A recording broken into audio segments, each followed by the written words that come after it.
नमस्कार. मी श्रुती संतोष कांबळे, मलकापूर, तालुका शाहूवाडी, जिल्हा कोल्हापूर. मी ज्ञानगंगा एज्युकेशन या संस्थेमार्फत मी 1 वर्ष झालं या उपक्रमात सहभागी झालेले आहे. मला या ज्ञानगंगा एज्युकेशन मार्फत अनेक बाबी शिकण्यास मिळाल्या. दर रविवारी होणाऱ्या टेस्टमध्ये CET देण्यामार्फत माझा कॉन्फिडन्स अजून वाढलेला आहे आणि आता चालू असलेल्या परीक्षेमध्ये मला कोणत्या त्रुटी आहेत, मला अजून किती अभ्यास करायला हवा आहे, याचे सुद्धा मला ज्ञान प्राप्त झालेले आहे. जर मी डायरेक्ट फेब्रुवारीमध्येच परीक्षेला बसले असते तर मला अनेक त्रुटी आल्या असत्या, मला पेपर सोडवताना खूप प्रॉब्लेम्स निर्माण झाले असते. परंतु ज्ञानगंगा एज्युकेशनमार्फत ही आता चालू असलेल्या परीक्षेमुळे माझा फेब्रुवारीत अत्यंत चांगला अभ्यास होईल.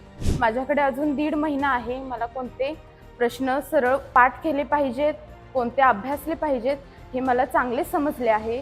हे केवळ आणि केवळ ज्ञानगंगा एज्युकेशन मार्फत झालेले आहे. तर मी ज्ञानगंगा एज्युकेशनचे खूप खूप आभार मानते.